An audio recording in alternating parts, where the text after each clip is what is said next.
आइए प्रभु, आइए। प्रभु, महाराज सुग्रीव बाली को द्वंद्व की चुनौती देकर यहीं पर लाएंगे। प्रभु, इस स्थान से आप युद्ध क्षेत्र पे पूरी दृष्टि रख पाएंगे और आपके लक्ष्य के बीच कोई भी बाधा नहीं आएगी।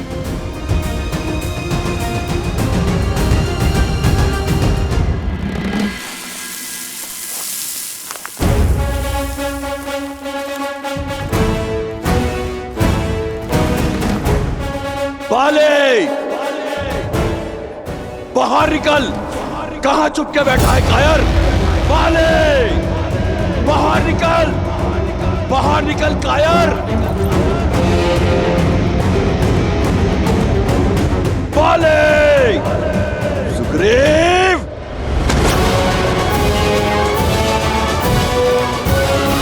रुक जाइए स्वामी। मूर्ख मत बनो तारा।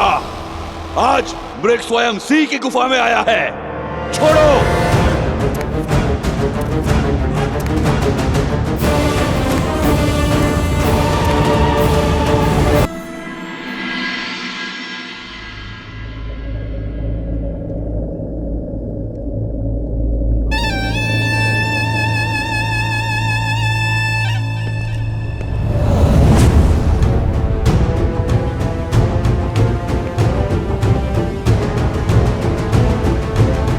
पिताश्री,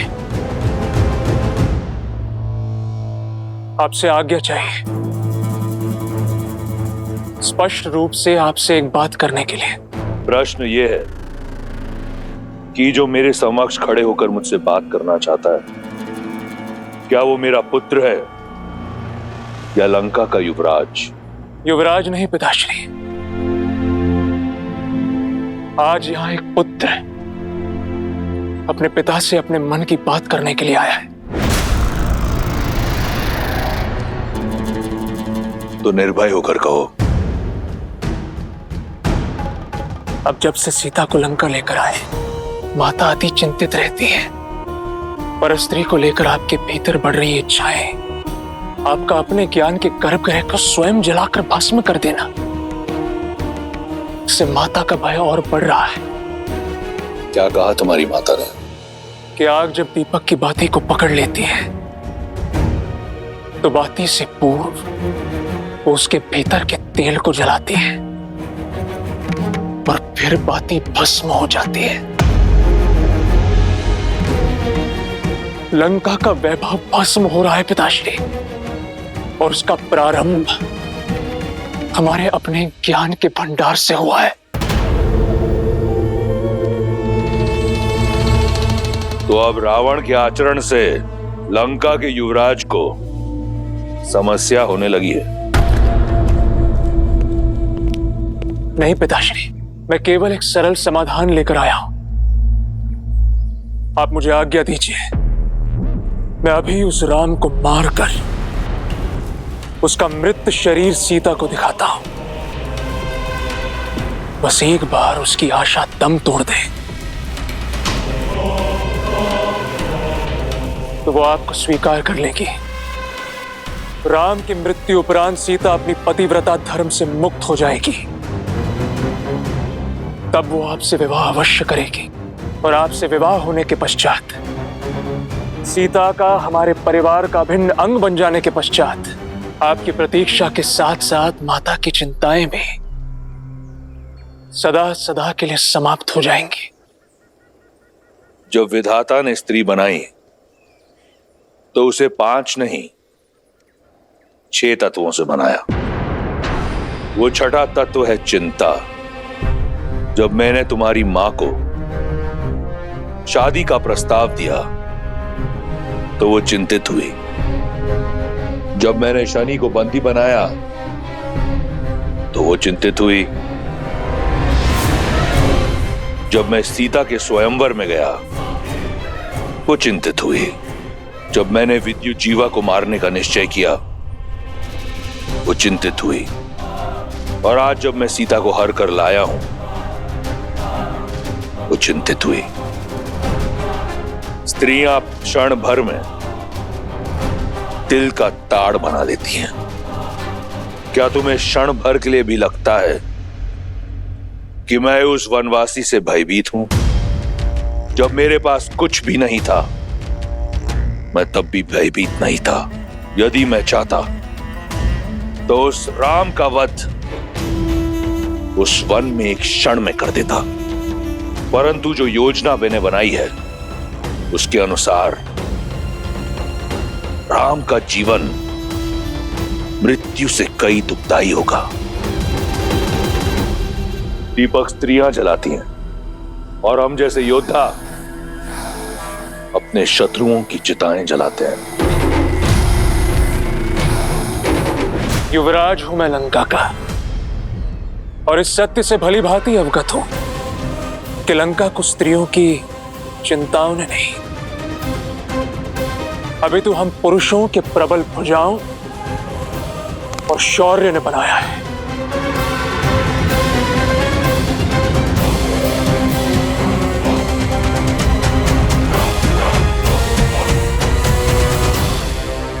बाले बाले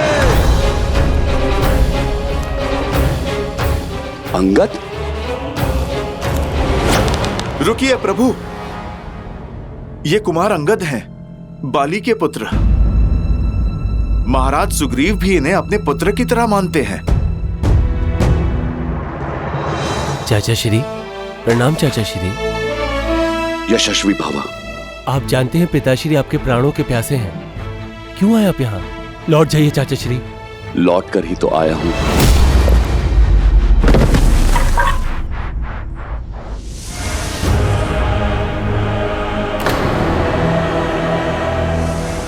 और सीधा उस काल के पास जाएगा जहां से कोई नहीं लौटता। चलो, अच्छा हुआ तुम सामने तो आए, अन्यथा मुझे संदेह होने लगा था कि तुम मेरे कुल के हो या नहीं। ललकार देकर मरोगे तो कम से कम ये कह पाऊंगा कि मैंने एक भगोड़े का आखेट नहीं किया, एक साहसी को वीर गति दी। मेरा कुल कलंक से बच जाएगा। मैं भी यहां युद्ध की मंशा से ही आया हूं, तो मृत्यु प्राप्त करने के लिए सज्ज हो जाओ।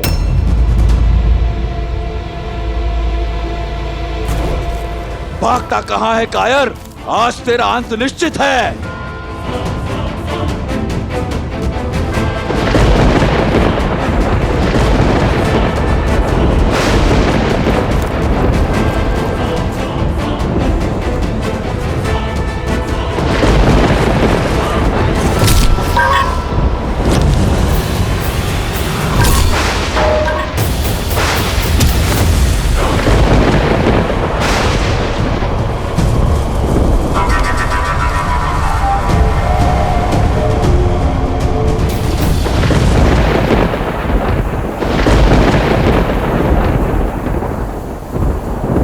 देखा प्रभु, कैसे बाली ने महाराज सुग्रीव की आधी शक्ति ले ली।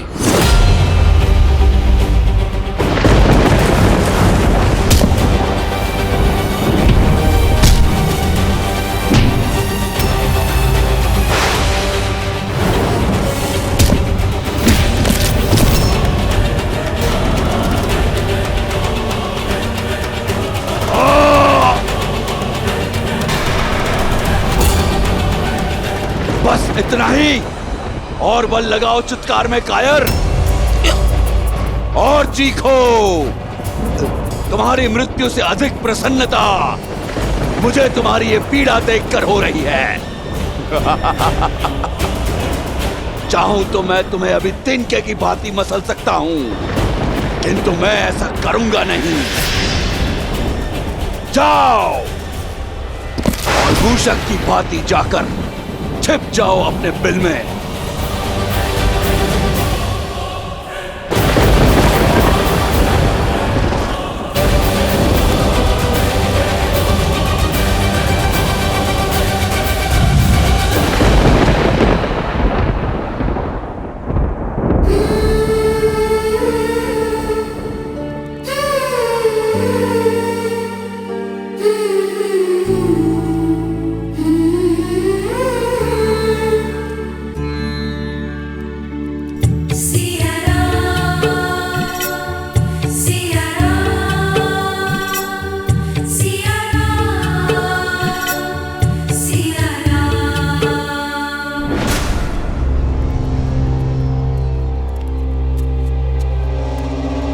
खा लो। मरना तो है ही, भूखी रहकर क्यों? जब तक दशानन प्रसन्न है खा लो, और यदि दशानन रुष्ट हो गए तो ना भोजन मिलेगा और ना जल, और ना ही जिसके नाम की तुम रट लगा के बैठी हो वो राम कभी आएगा। लंका अवश्य सोने की बनी है, पर मकड़ी के पाश की भांति है। रहस्यों का पिटारा है ये लंका। जन्म यहाँ लिया, जीवन यहाँ बिताया, और हमें भी नहीं पता कि ये लंका कितनी बड़ी है और इसमें कितना रहस्य छुपा है। यदि तुम्हारा राम तैरते डूबते यहाँ तक आ भी गया तब भी तुम्हें खोज नहीं पाएगा। वो दशों लोकों के स्वामी लंकापति महाराज दशानन पधार रहे हैं।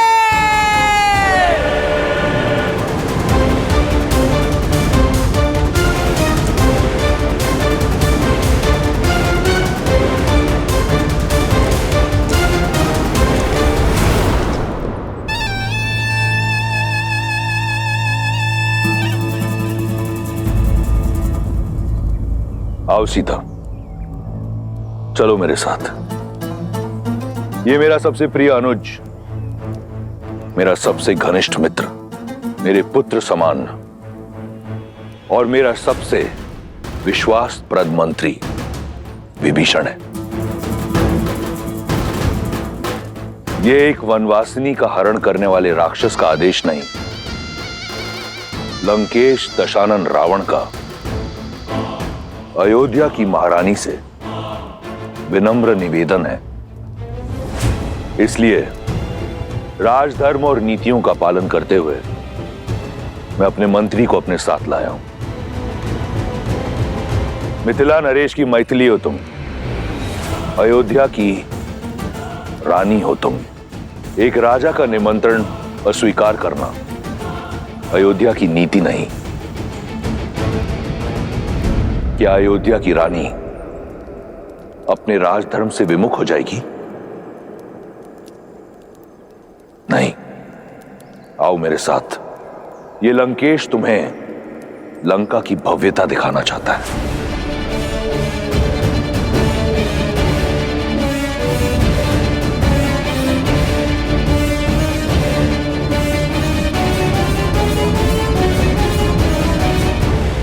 चलो।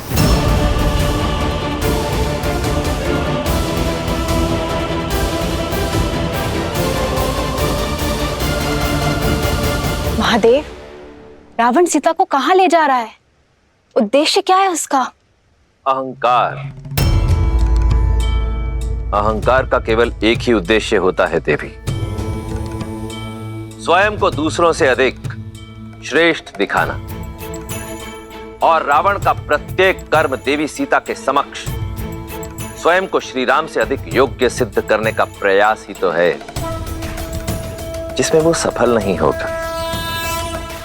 क्योंकि मन में मैल लेकर अनुचित कर्म करने का कितना भी प्रयास किया जाए, उसका फल कभी उचित नहीं होता। रही बात देवी सीता की,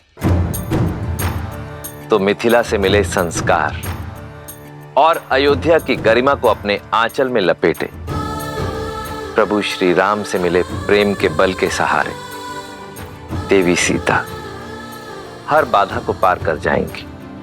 एक बात समझ नहीं आई महादेव, जिस राम नाम के सहारे सीता अयोध्या के राजधर्म का मान रखने के लिए रावण जैसे महापापी के साथ जा रही हैं, वही मर्यादा के पर्याय श्री राम ने अपना मित्र धर्म क्यों नहीं निभाया? बाली को मारने का वचन पूर्ण क्यों नहीं किया? मूक दर्शक बन सुग्रीव की व्यथा देखते रहे। क्यों महादेव, क्यों? देवी अत्यंत व्यथित प्रतीत होती हैं। मर्यादा पुरुषोत्तम है श्री राम, और मर्यादा पुरुषोत्तम की मर्यादा पर कभी संदेह नहीं करते देवी। श्री राम जो भी करते हैं उसके पीछे सदैव एक बड़ा उद्देश्य छिपा होता है। सुग्रीव की सहायता क्यों नहीं की, इसका उत्तर भी शीघ्र मिल जाएगा।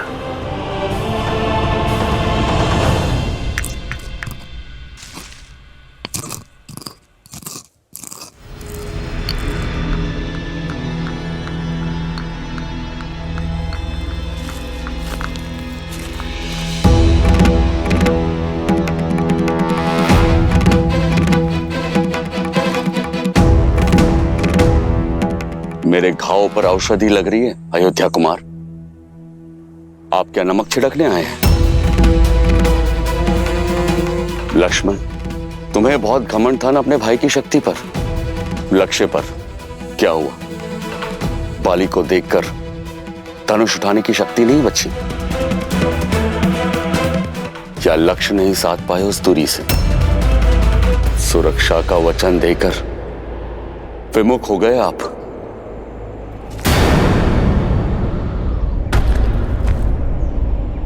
पर आपका भी क्या दोष? बाली के बल से बड़े बड़े योद्धा भी भयभीत हो जाते हैं।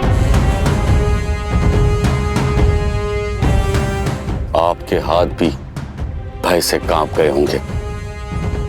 सीमा मत लांघिए वानर राज। भूलिए मत, जिन पर लांछन लगा रहे हैं वो रघुवंशी दशरथ नंदन श्री राम हैं, जिनके शौर्य का तेज ढक सके ऐसा मेघ अब तक जन्मा नहीं है। शांत हो जाओ लक्ष्मण। मेरे मित्र को उल्हाना देने का पूरा अधिकार है। तन की पीड़ा से अधिक मन की पीड़ा का बाहर निकलना आवश्यक है। धैर्य रखिए महाराज। जिनका जन्म ही उद्देश्य पूर्ति के लिए हुआ है, वो बिना उद्देश्य कुछ नहीं करेंगे। महाराज, यदि प्रभु ने बाण नहीं चलाया तो उसका कोई कारण अवश्य होगा। क्या कारण होगा हनुमान? और अब क्या मैं अपने मन की व्यथा तक नहीं कह सकता? आप पर आपकी मित्रता का विश्वास का मोल अपने जीवन से चुकाना पड़ सकता था मुझे। ऐसी होती है मित्रता। सच्ची मित्रता तो वो है जो अपने मित्र को हानि से बचाए, उसके प्राण की रक्षा करे, ना ही उसके प्राणों का संकट बन जाए। मित्र, मैंने बाण इसलिए नहीं चलाया मित्र, क्योंकि तुम्हारे प्राण रक्षा करना चाहता था।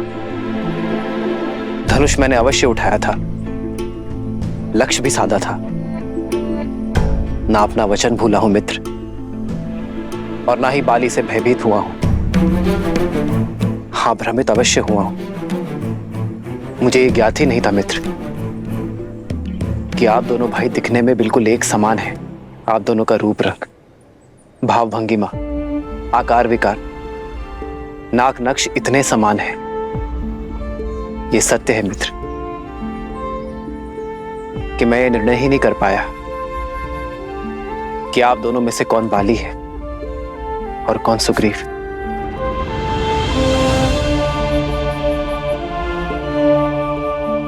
भय था मुझे अपने मित्र को खोने का, उसके प्राण हरने का। बाली के स्थान पर यदि मेरे बाण आपको लक्ष्य बना देते तो मैं स्वयं को कभी क्षमा नहीं कर पाता मित्र। बस यही कारण है कि मेरे हाथ रुक गए।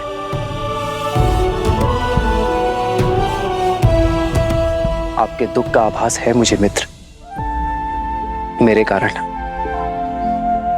आपके तन और मन को जो पीड़ा सहनी पड़ी है, उसके लिए मैं क्षमा प्रार्थी हूं मित्र।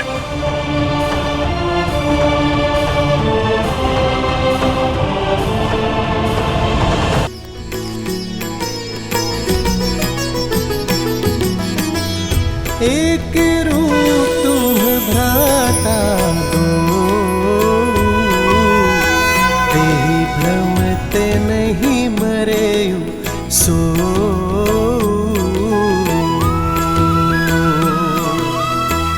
कर पर सासु ग्रीव शरीरा, तनु भाकुलिस गई सब पीरा।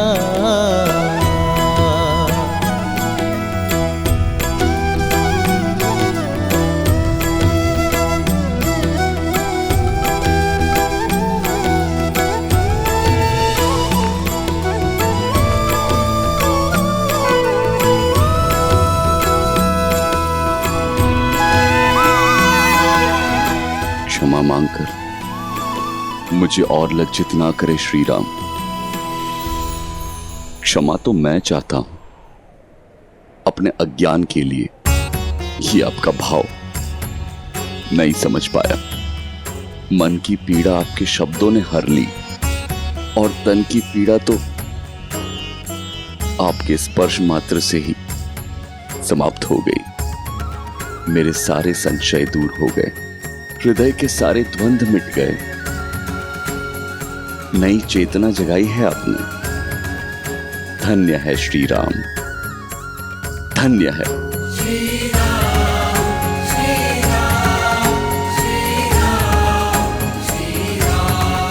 बताइए, क्या आदेश है मेरे लिए? मित्र,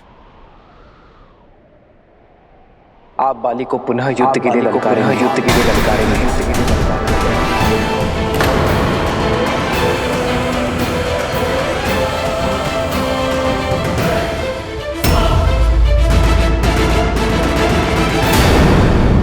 इस तरह के और भी एपिसोड देखने के लिए हमारे चैनल को सब्सक्राइब करें और बेल आइकन दबाना ना